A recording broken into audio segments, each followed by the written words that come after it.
Hi and welcome back to another video. On February the 20th, 2025, Le Mans Ultimate passed its first year anniversary, and that can mean only one thing.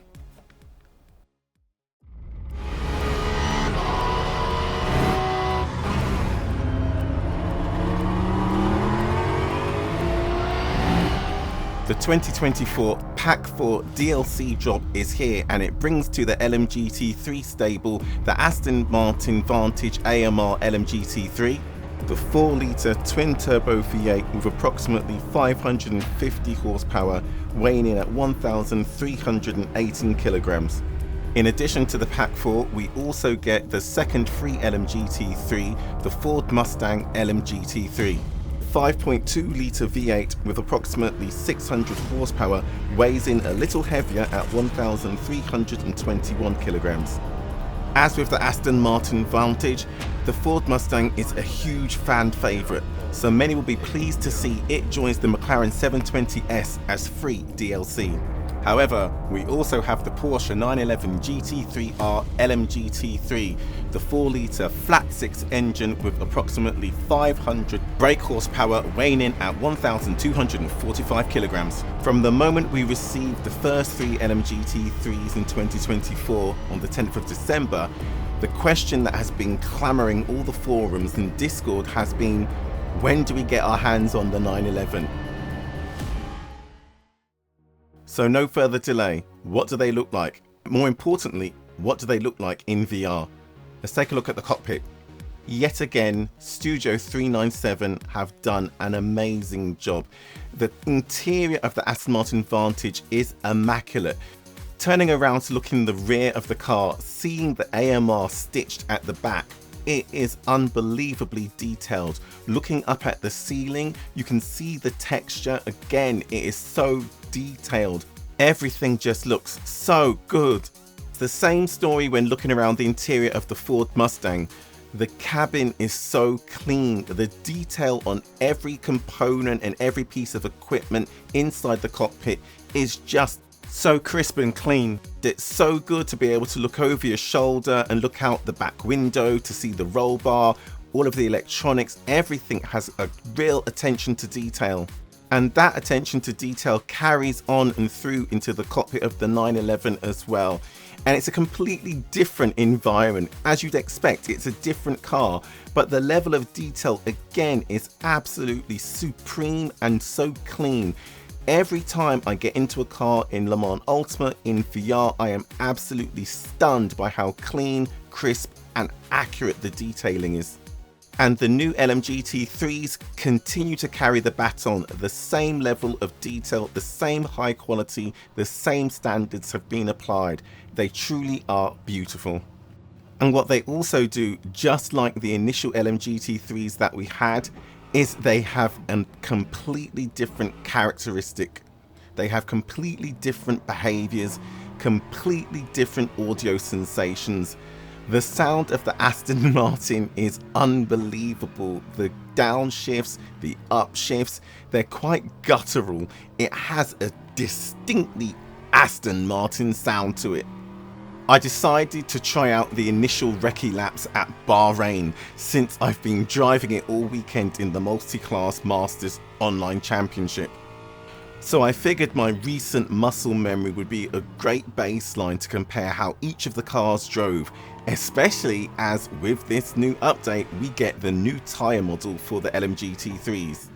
And that means no longer can we abuse the tyres in the way that we have done so far in LMU. We have to take into consideration the fact that if we induce too much slip and start scrubbing the tyres, we're going to put thermal load into the tyres and we're going to lose grip. No longer will we be able to overdrive the car and not incur a performance penalty. Now, it's completely too early for me to make any comparison between the previous tyre model and this new tyre model. However, what I will say is I'm driving the default baseline setup, and getting this Aston Martin around the track was challenging. It did not want to turn in. I really had to concentrate and I struggled to get the car into the corners without over rotating or understeering off the track. Now that can be a number of different things that I haven't figured out yet. It's day one. I haven't turned a lot of laps in any of the cars yet.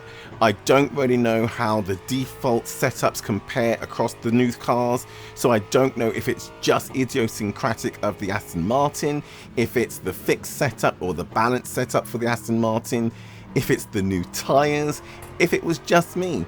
I don't know, but I literally tiptoed around the outlap. It was completely different to trying to get around in the McLaren 720S or the Ferrari 296 Corvette or the BMW M4. So jumping into the Ford Mustang, leaving the pits, I didn't know what to expect. That sound though, just like the Aston Martin with its wailing banshee from hell, that distinctive noise that you just feel it in your soul. The Mustang has that deep, thunderous roar that you come to expect from that American big block V8. And it's a glorious roar. It's so different to the Aston Martin. It's so different to the BMW, the Ferrari and the McLaren. It is its own signature statement sound. And it really surprised me how much I enjoyed it. Because in other titles, I haven't really been that impressed with the Ford Mustang. But it's something about how well Studio 397 have captured the in-car audio and applied it to the game that, yeah, in Le Mans Ultimate, maybe I just have recency bias, but I kinda love the Ford Mustang. Equally surprising was how much easier it was to get the Ford Mustang around the track on the outlap. Just like my initial laps in the 720S or the 296 or the M4, let me see that some were more nimble, some had a little bit more understeer, and some were going to be easier to drive. Straight away I could tell that if I were to flick a coin and choose between the Aston Martin or the Ford Mustang to jump into a fixed beginner race tomorrow, I would pick the Ford. It was so much more sedate, so much more accommodating to get around the track. It turned really well. It didn't appear to have the same really cold front tyres or whatever it was in the setup. And again, I haven't done enough laps to know whether it's just a difference in the balanced fixed setup, if it's a difference in the car's characteristics, or again, if it's just something about the way the tyres warmed up on that initial outlap. So jumping into the 911, leaving the pits, I was so eager to get out of the pits because I've been waiting for the 911 ever since we got the first LMGT3s in December 2024.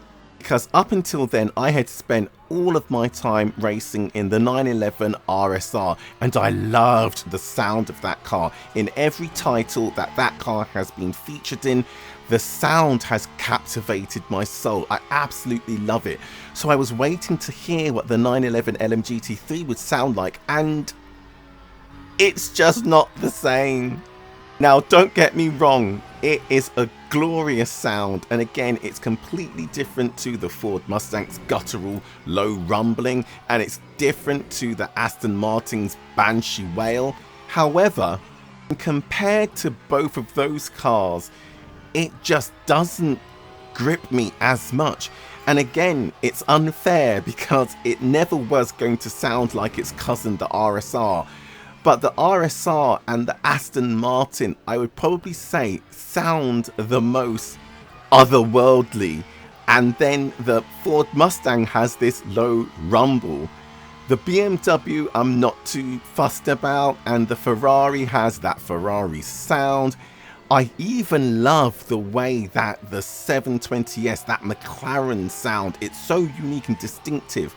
So the Porsche 911 LMGT3, it does sound like a Porsche, and it does sound good. But it's not as good as the RSR now, is it? But anyway, enough of me lamenting the audio characteristics of the car. Getting around the outlap was a wonderful experience. It is so nimble, it turns so well. I definitely can see grids full of 911s come the next season of the Championship Online Series, and most certainly we're going to see packed grids of 911s in the daily races this week. If you haven't downloaded the DLC yet, if you haven't purchased any of them yet, I'm not saying that you should purchase them, but if you haven't and you were considering it, get on with it. They are just brilliant. If you had any hesitations or reservations about whether they'd be any good or if they'd be any different to what we had already, they are. We have 7 LMGT3s in Le Mans Ultimate now, and all 7 of them are different. All 7 of them drive differently. Each one have different sounds. All of them have a distinctive look, an ambience, a character. Each one of them has a completely unique personality, and they're going to favor different drivers. You're going to have your own personal favorite based on the way you like to drive, the way you want the car to feel, the way you want to feel sitting in that cockpit. And it's hard to believe that we've got them so soon. And I say soon because we only got the first LMGT3s on the 10th of December 2024, and it's only taken maybe a month, 2 months of racing for people to already have started to cry out to say we need more LMGT3s in the sim to make it exciting, to make it interesting, and Studio 397 have delivered. Especially when you consider there are so many other sim racers who are now dipping their toes into Le Mans Ultimate. Maybe they've come from Assetto Corsa Competizione, maybe they've come from iRacing, maybe they've come just from R Factor 2 or even Racestream. It doesn't matter. They're used to having a full stable of cars to pick from, cars that they've got familiar with, cars that are perhaps their favorite. They might even have a nationalistic bias towards a particular car. And now that we have 7 to choose from, 7 iconic marques, Le Mans Ultimate in a short space of time has given racers what they've been asking for. It's given them choice, it's given them variety, and the variety is the spice of life after all. And in Le Mans Ultimate, it is going to spark a little bit more interest, much more excitement, and it's going to give everybody that little bit more incentive to get on track and race. Now, it's important to note that if you've already signed up for the online championships, you have to remember that the car you signed up for the season in is the car you have to finish the season in. Now, you can change car and re-register by unregistering the car that you currently have, but that means you lose all of your points. However, because the Aston Martin Vantage and the Ford Mustang and the Porsche 911 were not part of the build for the online championships when they were first started, these 3 cars won't be part of Season 2 of the online championships. You're going to have to wait until Season 3. But that doesn't mean that you're going to have to wait to race them, because they're going to feature in the daily races, the beginner, the intermediate, the advanced. They're going to feature in the weekly races, and there's no doubt that they will feature in the special events. I mean, Studio 397 need to sell content, right? And I'm not shilling and I'm not on the payroll, but if they keep releasing content like this, I'm going to keep buying. So I will go on record again and say, when it comes to cockpit cabin interiors, when it comes to the internal audio, Le Mans Ultimate for me has the best, the cleanest, the crispest, the most pristine interiors of all of the sims I've driven in the last 10 plus years. So I personally, based on what we got with the Tifosi Italia, the Battle of the Red, White and Blue, the LMGT3 Carnival, and what we've now had with the 2024 Pack 4 Porsche v Aston Martin, I am waiting for the May 2025 Pack 5 release because I want to get my hands on the Lamborghini. But that's May, that's Pack 5. Let's recap what we got in February in Pack 4. We got 3 new cars, including the Ford Mustang LMGT3, which is free for all players.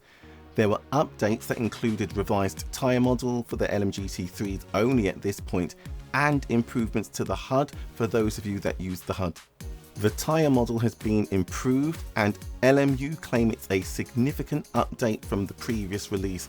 Working with real-world drivers and data, they've been able to update the tyre model, and it's arriving for the first time on the LMGT3 class, and then once refined, we should expect to see it on the other classes so that they too can receive an update to their tyre models.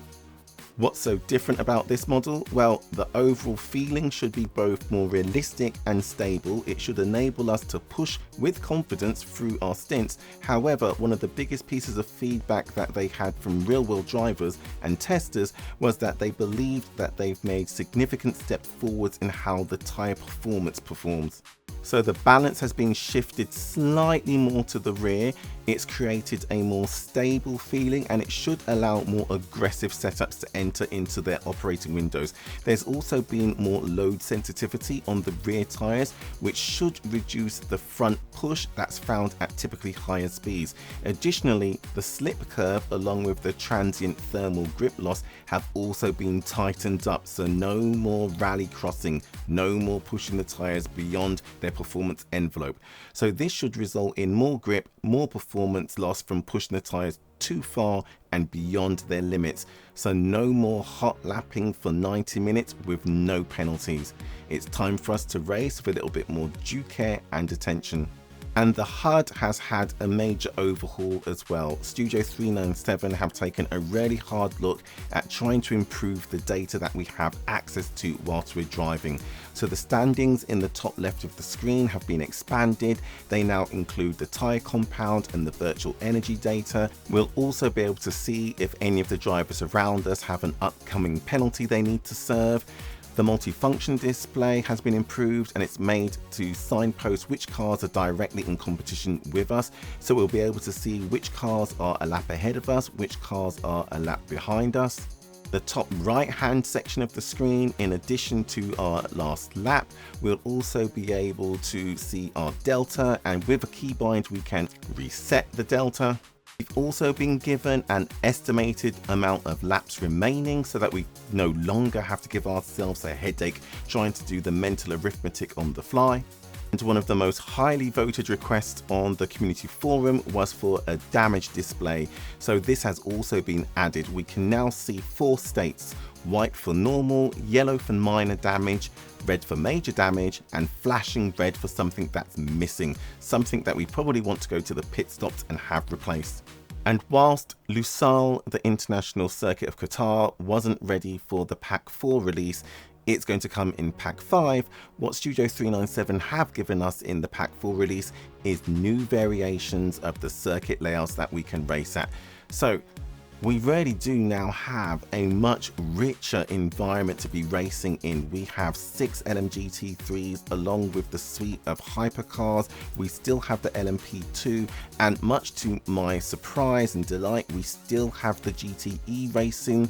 We also now have different layouts to the circuits. We've got a new tyre model on the LMGT3s, and once refined, that will be extended to the other cars.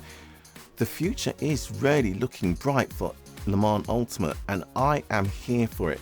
Like I said, I can't wait for Pack 5 because I'd like to see the Lamborghini join our stable of LMGT3s, but until then, I'm going to continue racing the McLaren 720S in the online championship series, and I think I'll probably keep racing it in the daily races too. Why? Primarily because I've got used to it. I love the sound, I love the way it drives, and also I love the way that it looks in virtual reality. Not just for me, but for you watching the videos. I've looked at how the BMW looks, I've looked at how the Ferrari looks, it probably would come second. I've looked at how the Corvette looks, and in these few laps I've done today, I've looked at the Porsche 911, the Aston Martin, and the Ford Mustang. And right now, for a viewing experience, something about the ergonomics, something about the design language of the McLaren looking out the cockpit through the driver's eye perspective, it just looks good. And whilst you wouldn't think that something as superficial as how good the car looks would play any part in what I would want to be racing to be competitive, I have to remember I'm not just racing for me. I race for my enjoyment. I race to be, I don't know, competitive as I can be. But I can't deny that what got me back into racing was putting together content.